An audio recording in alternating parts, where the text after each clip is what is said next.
Now welcome to another edition of News from Naboo with Thor's Lightning Takes. And let's get right to the news. Okay, we're going to start off by talking about the acolytes, Amandla Stenberg. No. I know.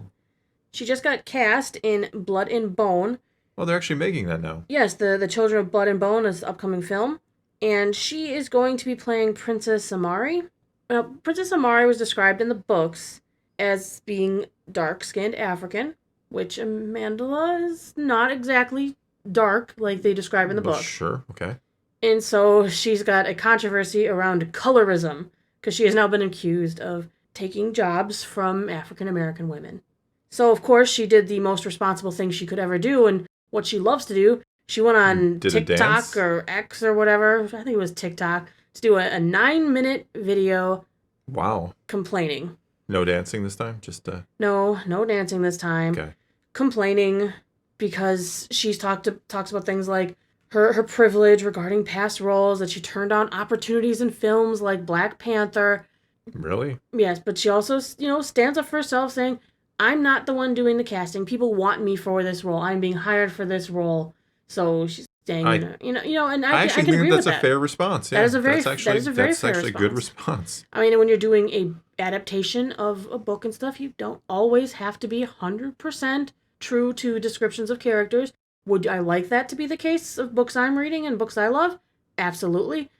But I'm fine with this. But of course, not only did she have to talk about her own stuff like that, she had to talk about Star Wars. Oh. As we're hateful individuals, we Star Wars fans. She says, this year was mostly defined for me, honestly, by contending with what it felt like to receive racist death threats for just existing in the Star Wars universe, and that was a really difficult thing for me to move through. But honestly, it feels so much more painful to me to feel like I'm at odds with my own community.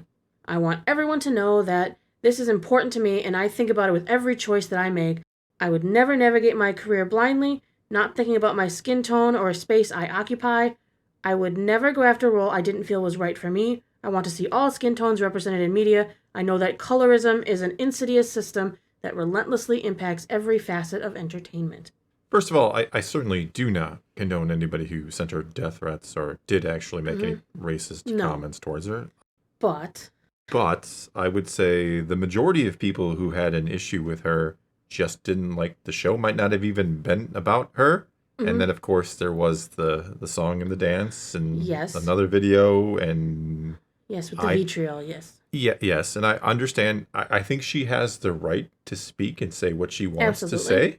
And at the same time, the fans who did not like the show also have the right to speak and say it kind of is an unfortunate thing, for sure. Yes. And it's weird to me that she's comparing people calling her out right now for colorism to Star Wars death threats when they had nothing to do with colorism, as her character was brand new and hence she wasn't breaking any crossover between a book or whatever. No. Her character was made for her by Leslie Headland. Leslie Headland has said the character was made for her. So these are kind of not quite the same issue. No, it's definitely not the same thing. The thing is, like, we have, characters in Star Wars who are all different colors, all different, everything. Yeah. We have aliens in Star Wars. And can't tell me Lando's not one of the most beloved. Oh my, yeah. I mean, love Lando. Yeah, I wish I was Lando. He's like the coolest guy. I wish you were Lando. I know you do. But anyway. Well, just like nobody criticized Lee Jun-jae, his soul character. In fact, he was one of the elevating moments of the show because his acting was really well done. He's a great actor. Like, he shined in that role until they just destroyed the role. But unfortunately, due to possibly writing and whatnot, her acting was not also very good either, so the May Osha character just didn't land with a lot of people. The biggest problem was you really couldn't tell the difference between the two. Like, it's funny because in the show, for those who watched it, like, Soul gets confused by if it's Osha or if it's May. At one point, he thinks, May is Osha and is totally caught off guard, and you're like, well, how does that even happen? And at the same time, there's a part of you like, well, they act so similarly that you're like, well, maybe he would be fooled. And I think that was one of the biggest problems of the show, is they didn't really distinguish those two well enough at all. No, they felt like the same characters thing. That seem to have really different motivations and things. Yes. I understand they're a dyad, so technically they're the same person. They were, yeah. But they still were raised in different circumstances, like twins. If you're raised two twins totally different, their personalities and their likes and dislikes, they might be very different. And they were virgins, not a dyad. Totally right. Different things. But yeah. You're right. I am mistaken. No, it's kind of the similar thing, but yeah, I know what you're saying. But yeah, that was the biggest problem with her performance, is there really wasn't much difference between the two, and they were totally raised differently. One spent time as a Jedi, the other, who knows exactly what her backstory is, and yet they felt so similar. And that was just confusing for the audience, I think. I think it was. So I don't like that now she has to call out Star Wars anytime fans are mad. Like, I already suffered through Star Wars racism. Like, it's a badge of honor now. That's kind of... And it wasn't racism in the Star Wars cases. You know, yes, I'm sure there were trolls out there who really are like either racist or they know that's a weak spot, right? You know, if you want to piss somebody off, you're going to say the things that piss them off. And I'm not saying that's right. Her acting and stuff was the problem. The show was the problem. Yes. The show was the problem. She took the criticism of the show, I think, a little too personally and a little too to heart. As an actor, I think, unfortunately, just like any public figure would probably tell you, you have to have thicker skin. You do. If you're going to be in the limelight like that, you have to. I mean, even us, to a much smaller degree, I certainly get hate. You have received negative comments as well. And well, not only in that, but in my professional career as well. Well, sure. I mean, for anyone who knows, I am in banking, and I'm a personal banker, so I deal with people on a very personal level. I have to take banker. Exactly. Yes. I have to deal with complaints straight to my face, people shouting that they're upset about this or that. It's how you handle those situations that really define you in your career. You have to rise above. I can't sit there and cry and throw a tantrum and say, well, it's your fault.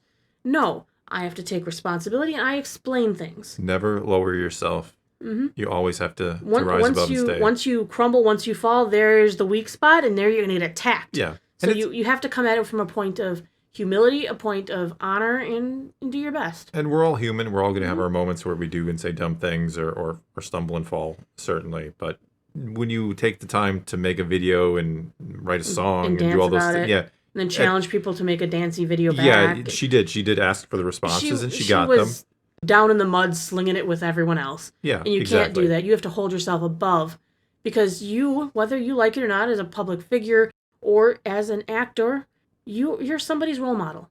There could very well be somebody who watched The Acolyte who says, you know what, I want to be like May or Osha. Or her other characters. Yeah, she's been in or like any Hunger of her Games, other projects. Example, or people who watch in Hunger Games and look at Rue and go, you know what, I admire the perseverance that your character displayed. You are somebody's idol. Somebody somewhere looks up to you. Somebody somewhere says, that's my favorite actress. Yeah. So I feel like don't dirty yourself because other people are slinging mud. No, I agree with you 100%. It is, again, you're human. You're going to make mistakes. You're going to say dumb things. You're going to do dumb things. She would have endeared herself to the Star Wars community even more if she came back and said, you know what, I wasn't happy with that either. You know what? Goes, you know what, I was in it and I wanted to love it and I wanted to do my best, but you're right, Star Wars fans. This could have been better for you. I agree, and I know why you really can't do that, because then it's kind of like throwing everybody else under. You're throwing Leslie Headland and everybody else under the butt. Like, hey, but there's got to be some sort of diplomatic way to say, you know what, you're right. Yeah. Maybe I could have done better. Yeah, like just saying, you know, maybe I could have acted better. Maybe I could have done better. I think you quell a lot of the hate if you would have come out and say, like, hey, we get it. We did our best, and we didn't maybe make the greatest show ever, or there's something about it that you personally didn't like, and that's fine. And there are people who like it, and we're glad they did, but we understand the people who didn't either. Or you say nothing. Or you say nothing, yes. I mean, Lee Jung-jae just came out and said, you know what, I would have loved a season 2, but whatever. Yeah, I was dead anyway, so I wouldn't have been in it other than flashbacks. When you say a nothing like that, it's better than sitting there and defending the show when maybe there's not much there to defend. Again, the problem is it's not a matter of she defended the show or she was asked or caught off guard in an interview, what did you think about all the hate you got? She literally recorded a video, edited it, uploaded it, and at some point during that process, she should have thought to herself, this is a bad idea. You know, she never thought, I have to be better. I have to be better. And that's a problem. Yeah. All right, well, that's going to be all. Deeper than I meant to go. Yeah, we didn't really. I think we were supposed to just kind of talk about this as a blurb, but it's an interesting topic because it really is. Because it's think tricky. I don't. That's how you silence your trolls, by standing above. You don't feed the trolls. Do not feed the. I know. Number one rule on the internet: do not feed the trolls. And I know this because starve under their bridges. Yes, I know this because I have gotten. Like I said, I've had my moments where I respond to somebody and I snap, and it's like, yep, I just fed the trolls, and now I get what I deserve. The floodgates have been opened. Yep. So I understand her side. I understand the other side. It's just humans being humans. And well, anyway, that's all I got for you this time. Again, didn't expect this one to go so deep and so long, but it is what it is. So thanks for watching, and until next time, let's talk some Star Wars. I did it all backwards, but you did. It works anyway.